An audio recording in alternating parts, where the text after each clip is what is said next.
की न्यूज, खबरों का सारथी।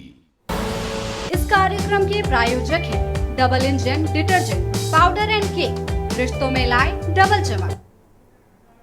नमस्कार, आप देख रहे हैं के न्यूज इंडिया खबर उत्तर प्रदेश की बुलेटिन में मैं दीपिका आपके साथ खबरों की शुरुआत करेंगे। उससे पहले नजर डालते हैं आज की हेडलाइंस पे। पीएम के आगमन को लेकर प्रभारी मंत्री ने की बैठक। प्रयागराज में मंत्री नंदी के आवास पर हुई सांसदों विधायकों की बैठक।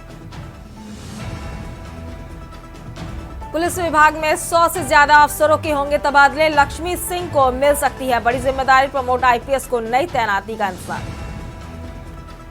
जांच टीम के सामने पेश हुए एमजे हॉस्पिटल के डॉक्टर। सीएमओ ऑफिस पहुंचकर अपना पक्ष रखा, नहीं दिखा पाए डीएम डिग्री और सीसीटीवी फुटेज। वाराणसी में ट्रैफिक नियंत्रण में फेल, चौकी इंचार्ज निलंबित, 2 दरोगा हटाए। सीपी ने चौकी इंचार्जों को फटकार, एसएचओ को दी चेतावनी। डीएम ने तहसीलदार बीडीओ का 1 दिन का वेतन रोका। वाराणसी पेंशन से जुड़े आवेदन और सत्यापन में देरी पाई गई। महाकुंभ में 20,000 से ज्यादा बटकों की होगी एंट्री। प्रयागराज समेत आसपास के शहरों के वेद विद्यालयों से वेद पाठ के लिए आएंगे उपस्थित। आप देख रहे हैं की न्यूज, खबरों का सारथी। अब रुक करते हैं खबरों की ओर। खबर आपको बाराबंकी से बता रहे हैं, जहां पुलिस ने मुठभेड़ के बाद बड़े गौ तस्करों गिरोह के सदस्यों को गिरफ्तार किया है। सतरिक थाना क्षेत्र के कमरपुर गौरिया घाट रोड पर स्थित मां डेयरी दूध के पास जंगल में छिपे गौतस्करों ने पुलिस को देख फायरिंग शुरू कर दी। जवाब में पुलिस द्वारा की गई फायरिंग में 2 तस्कर पैरों में गोली लगने से घायल हो गए, जिन्हें गिरफ्तार कर लिया गया। वहीं फरार होने का प्रयास कर रहे गौ तस्कर मोहम्मद उमर, अंकुल, इरफान, नवीजान व मोहम्मद अजीज को भी घेरेबंदी कर गिरफ्तार कर लिया गया है। एसएसपी दक्षिण डॉक्टर अखिलेश नारायण सिंह ने बताया कि गोली लगने से घायल गौ तस्कर सरवन पुत्र मोहम्मद उमर उर्फ गुलजारी और गुफरान पुत्र मोहम्मद रफी को इलाज के लिए अस्पताल में भर्ती कराया गया है। घायल गुफरान के कब्जे से 315 बोर के 2 तमंचे, 3 जिंदा कारतूस व 2 खोखे बरामद हुए हैं। थाना सतरिक के संदर्भ में एक 112 नंबर की सूचना आई कि एक गाड़ी संदिग्ध हालत में खड़ी है। ये सूचना पर थाना प्रभारी और उनकी फोर्स वहाँ पर पहुंची और वहाँ पर गाड़ी की हालत देख के उनको कुछ संदेह लगा। संदेह के आधार पर उसके ओनर की तलाश में इधर उधर देखा गया तो एक सुनसान रास्ते पर थोड़ी दूरी पर 2 गोवंशीय पशु एक पेड़ पे बंधे हुए थे और उसी के पास में एक ओमनी वैन और एक मोटरसाइकिल भी खड़ी थी।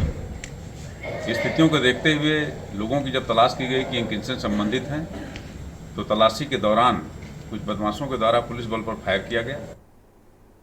बढ़ते हैं अगली खबर की ओर। अगली खबर आपको बुलंदशहर से बता रहे हैं, जहां शिकारपुर तहसील में लेखपाल खगेश कुमार के खिलाफ किसान धरना पर बैठे हैं। किसान यूनियन महाशक्ति कार्यकर्ताओं ने लेखपाल खगेश कुमार पर भ्रष्टाचार के आरोप लगाए हैं।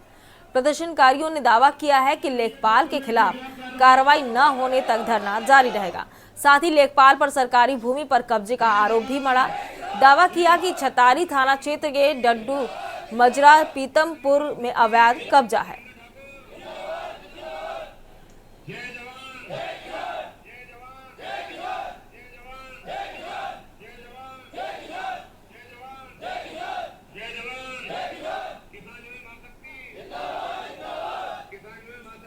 थाना छतारी क्षेत्र में गांव पड़ता है पीतमपुर।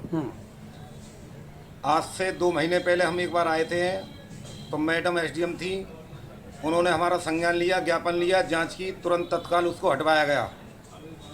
हटवाने के बाद में अब दोबारा पोस्टिंग करा के खरगे जी जो दबंग किस्म के व्यक्ति हैं, उन्होंने 2.5 लाख रुपए लेके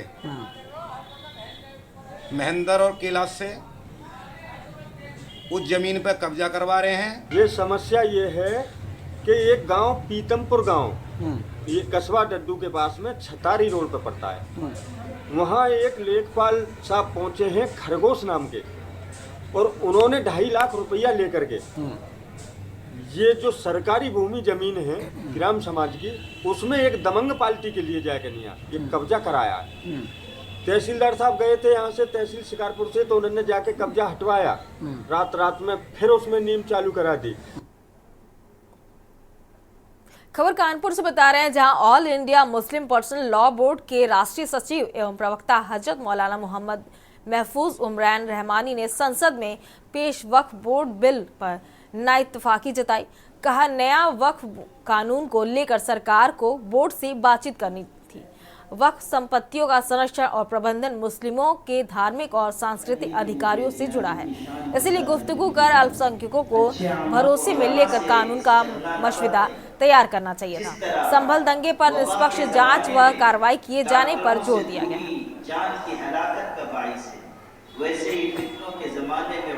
देखिए, वक्फ का जो कानून 1995 का है, वक्फ एक्ट 1995, वो वक्फ प्रॉपर्टी की हिफाजत के लिए हम समझते हैं कि मजबूत है। जब वो एक कानून मौजूद है और उस कानून के मुताबिक वक्फ प्रॉपर्टी का निज़ाम चल रहा है, तो ये जो वक्फ अमेंडमेंट बिल लाया गया, हम नहीं समझते हैं कि इसकी कोई ज़रूरत थी। अगर गवर्नमेंट इसकी ज़रूरत महसूस भी कर रही थी तो ये मामला मुसलमानों का था, उनसे बातचीत की जा सकती थी, मशवरे किए जा सकते थे। कोई मशवरा नहीं हुआ और फिर ऐसा वक्फ तरमीमी बिल लाया गया है, वक्फ अमेंडमेंट बिल, कि जिससे हम ये महसूस करते हैं कि वक्फ प्रॉपर्टी की हिफाजत नहीं हो सकेगी। उत्तर प्रदेश के प्रयागराज में शिवालय पार्क तैयार करने का काम जोर शोर से चल रहा है। इसे अगले महीने शुरू होने वाले महाकुंभ से पहले पूरा करना है। प्रयागराज नगर निगम 11 करोड़ जमीन पर पार्क बना रहा है। इसमें देश भर में भगवान शिव को समर्पित मशहूर मंदिरों की नकल होगी। देखिए हमारी ये खास रिपोर्ट।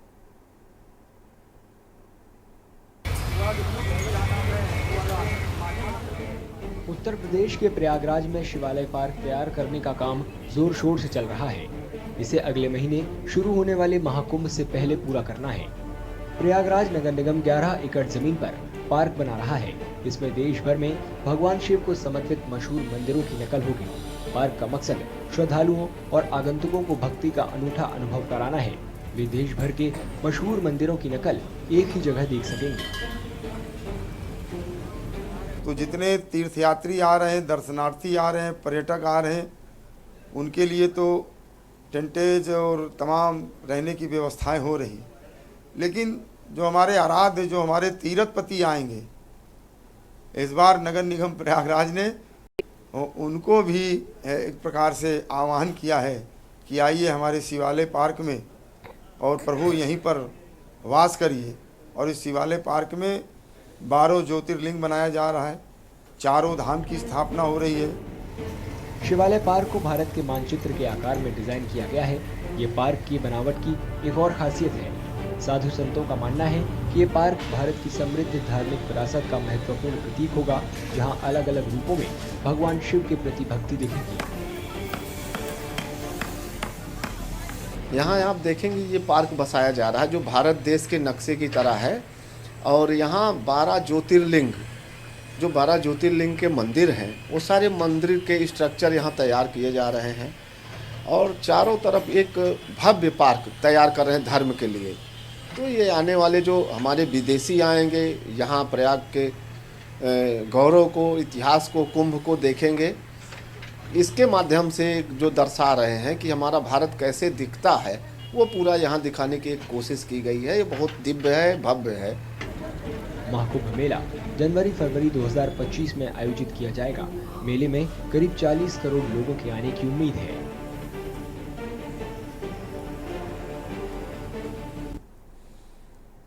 महाकुंभ 2024 को दिव्य व भव्य बनाते हुए श्रद्धालुओं का आवागमन सुविधापूर्ण बनाने पर रेल प्रबंधन ने जोर दिया रखा है।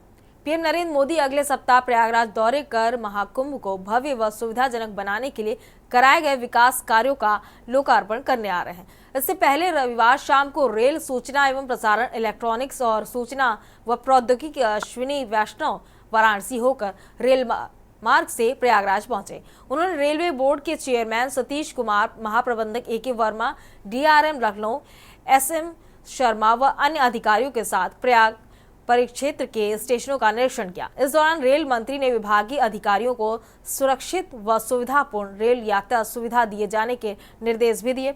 कहा, बाकी बचे विकास कार्यों को गुणवत्ता के साथ हर हाल में तय समय पर पूरा कराया जाएगा। देखिए हमारी ये खास रिपोर्ट। रेल मंत्री ने कहा कि दुनिया भर में रहने वाले भारतवासी महाकुंभ के प्रति अगाध श्रद्धा भाव रखते हैं। भारतीय संस्कृति में मेले काफी महत्वपूर्ण रहे हैं। ये मेले धार्मिक आस्था के साथ सांस्कृतिक आदान प्रदान सहित कारोबारी महत्व रखते रहे हैं। भारतीय जनमानस की श्रद्धा और आस्था महाकुंभ को लेकर विभिन्न देश के सांसदों को आकर्षित करती है। इसीलिए महाकुंभ पर लाखों श्रद्धालु सहित पर्यटक दुनिया के सबसे बड़े मेले का साक्षी बनने को यहाँ पहुँचते हैं। इसीलिए भारतवर्ष की महान संस्कृति और दर्शन ने प्रयागराज को संगम बताया गया है। माफाबाऊ जंक्शन इस बार महाकुंभ की तैयारियों में बहुत ही एक महत्वपूर्ण रोल प्ले करेगा। माफाबाऊ जंक्शन पे यात्रियों के रुकने की व्यवस्था, नया रेल ओवरब्रिज, थोड़ा सा आगे एक नया रेल ओवरब्रिज, प्लेटफॉर्म्स में व्यवस्था, गाड़ियाँ एक्स्ट्रा चलाने की व्यवस्था, सब तरीके की चीज़ों का बहुत अच्छी बड़ी व्यवस्था की गई है और महाकुंभ की तैयारियाँ पूरी हैं। उन्होंने कहा कि महाकुंभ के दौरान यात्रियों को सुविधापूर्ण रेल यात्रा सुविधाएं देकर रेल के महत्व को स्थापित बनाए रखने का बड़ा अवसर है। इसीलिए सभी रेल अफसरों व कर्मचारियों को समर्पित भाव से कार्य करते हुए सुरक्षित व सुगम यात्रा सुविधा उपलब्ध कराने में कोई कसर नहीं छोड़नी चाहिए। निस्वार्थ भाव से संकल्पबद्धता के साथ सर्वश्रेष्ठ सेवाएं प्रदान कर इस महा आयोजन में भागीदारी सुनिश्चित करनी चाहिए। इस मौके पर अपर मंडल रेल प्रबंधक सचिन वर्मा व वरिष्ठ मंडल वाणिज्य प्रबंधक कुलदीप तिवारी सहित अन्य रेल अधिकारी मौजूद रहे। स्पेशल डेस्क के न्यूज इंडिया।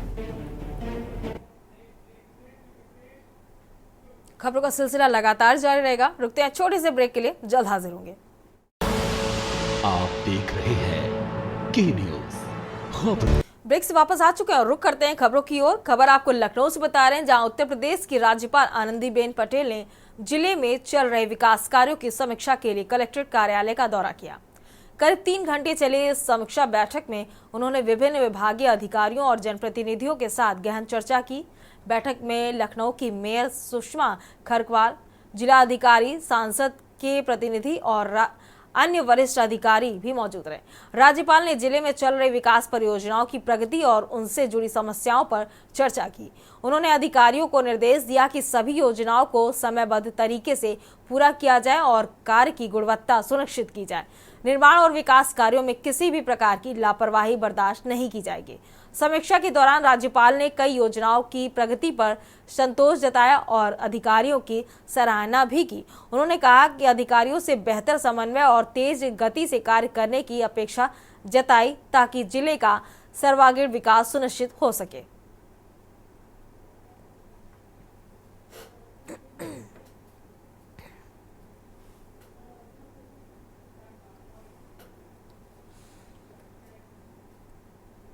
उत्तर प्रदेश में प्रयागराज से करीब 40 किलोमीटर दूर श्रृंगवेरपुर धाम है। माना जाता है कि वनवास के दौरान यहीं पर भगवान राम ने गंगा नदी पार की थी।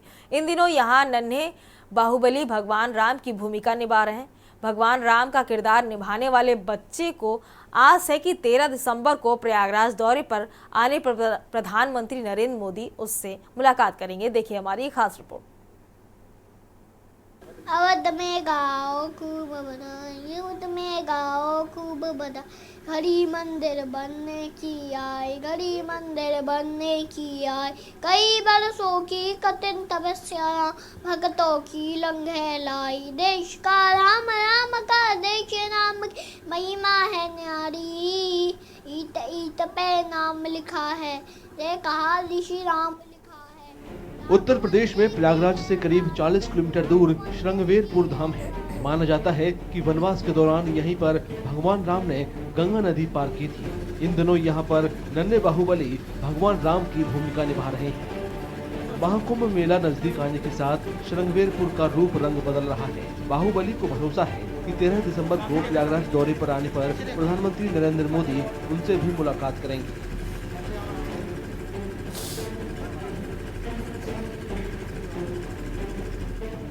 मोदी जी आएंगे मेरे लिए। क्यों आएंगे?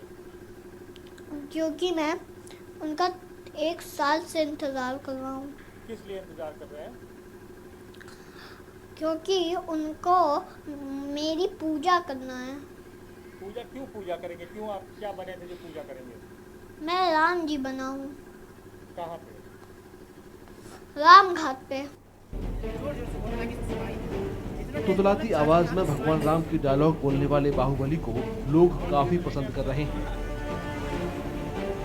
महाकुंभ में 1 महीने से ज्यादा समय बाकी है। बाहुबली को उम्मीद है कि महीने भर बाद उसे प्रधानमंत्री से मिलने का मौका जरूर मिलेगा।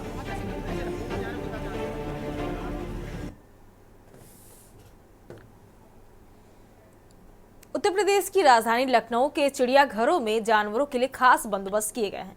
ठंड से निपटने के उपाय के लिए पूरा चिड़ियाघर प्रशासन लगा हुआ है। देखिए हमारी ये रिपोर्ट।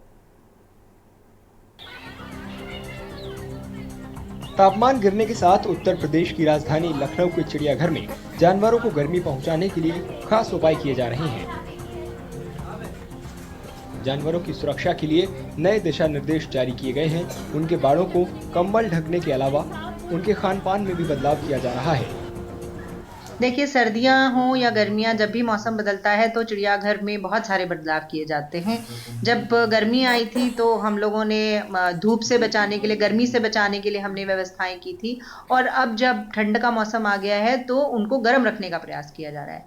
सारे जानवर जो है उनके बैठने की जो जगहें हैं वहाँ पे पुआल डाल दिया गया है, सांपों के लिए कंबल का इंतजाम कर दिया गया है, और खाने में धीरे धीरे बदलाव किए जा रहे हैं। आप देखेंगे कि जहां पर हमारे दरवाजे हैं वहां लकड़ी के दरवाजे लगाकर रात को बंद करने की व्यवस्था कर दी गई है ताकि ठंडी हवा अंदर ना जाए। चिड़ियाघर के अधिकारियों ने बताया कि सर्दियों में मगरमच्छ और सांप जैसे ठंडे खून वाले जानवर शीत निद्रा में चले जाते हैं, जिससे उन्हें कम खाने की जरूरत पड़ती है। देखिए, जो कोल्ड ब्लडेड एनिमल्स होते हैं जैसे घड़ियाल, मगर और सांप, इनको और या फिर बड़ी छिपकलियां, उनको हम ऐसी व्यवस्था देते हैं कि उनको कम से कम खाना इस मौसम में दिया जाता है, क्योंकि उनकी बॉडी की एक्टिविटी मिनिमाइज हो जाती है। तो बॉडी एक्टिविटी मिनिमाइज होने से उनको भूख भी कम लगती है। अगर हम खाना डालेंगे भी तो वो नहीं खाएंगे। नेचुरल हैबिटेट में आपने देखा होगा इस समय में आपके सांप बहुत कम निकलते हैं। बरसात में, गर्मी में आपने देखा होगा सांप के साथ एनकाउंटर बहुत होता है, क्योंकि उस समय में इनकी बॉडी एक्टिव रहती है कोल्ड ब्लडेड एनिमल्स की। इस समय में जब बॉडी की एक्टिविटी नहीं है तो बहुत ज्यादा खाना देना भी उचित नहीं है, और वो प्रोटोकॉल भी इसी तरह का निर्धारित किया गया जिसको हम फॉलो करते हैं। लखनऊ के प्राणी उद्यान में तरह तरह के जानवर, चिड़िया और सरीसृप हैं। ये पार्क 72 हेक्टेयर में फैला है।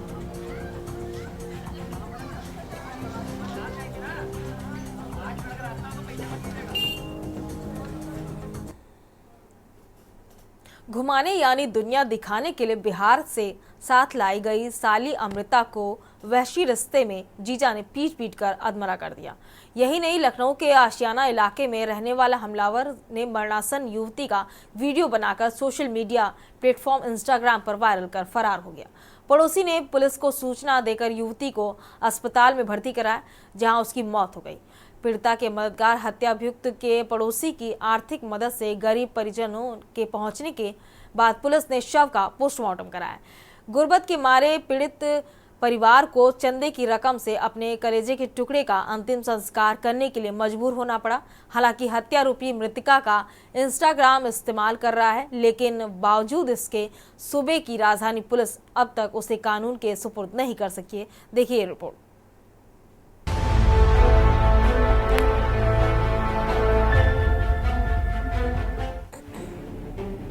आशियाना के अंसल आंगन रिक्शा कॉलोनी निवासी बुलेट करीब 5 माह पहले पत्नी आशा को बिहार स्थित उसके मायके छोड़ने गया था। मृतका की मां सुमेरा देवी ने दहाड़े मारकर रोते हुए बताया कि बड़ी बेटी को कुछ दिनों के लिए मायके छोड़ते हुए कलयुगी दामाद अमृता को घुमाने के बहाने अपने साथ ले आया था। इसके बाद से वह पत्नी की छोटी बहन के साथ यहाँ लखनऊ में रह रहा था। प्रत्यक्षदर्शियों के मुताबिक उन्होंने किसी बात पर भड़के बुलेट को युवती को बेरहमी से पीटते हुए तो देखा, लेकिन वजह नहीं समझ सके। इसी बीच शोर सुनकर हमलावर के पड़ोस में रहने वाले राजेश ने मौके पर पहुंचा, लेकिन तब तक बुलेट फरार हो चुका था। राजेश ने मरणासन युवती के परिजनों सहित पुलिस को घटना की जानकारी दी। साथ ही उखड़ रही अपनी सांसें थामने के इरादे से पीड़िता को अस्पताल में भर्ती कराया, जहां इलाज के दौरान उसकी मौत हो गई। परिजनों के वापस बिहार लौट जाने की मजबूरी के चलते मददगार बने राजेश ने ही आशियाना थाने में बुलेट के खिलाफ केस दर्ज कराया है। वहीं परिजनों के इंतजार में पुलिस को देर रात तक शव को पोस्टमार्टम कराने से रुके रहना पड़ा। रविवार को मृतका की मां व अन्य परिजनों के पोस्टमार्टम हाउस पहुंचने पर पुलिस ने पोस्टमार्टम करा शव को सुपुर्दगी में दे दिया। आर्थिक तंगहाली के चलते किसी तरह यहां पहुंचने के बाद भी परिवार के सामने अंतिम संस्कार करने का संकट खड़ा रहा। ऐसे में एक बार फिर हत्यारोपी का पड़ोसी राजेश मददगार बना, जिससे अंतिम संस्कार कराया जा सका। आरोपी बुलेट हालांकि लगातार अमृता का सोशल मीडिया अकाउंट हैंडल कर रहा है, इसके बावजूद पुलिस उसे गिरफ्तार नहीं कर सकी है। लखनऊ से के न्यूज के लिए शिवा शर्मा की रिपोर्ट। उत्तर प्रदेश की बुलेटिन में फिलहाल इतना ही। मेरे साथ और देखते रहिए के न्यूज इंडिया। नमस्कार। इस कार्यक्रम के प्रायोजक हैं double engine detergent powder and cake, रिश्तों में लाए डबल चमक।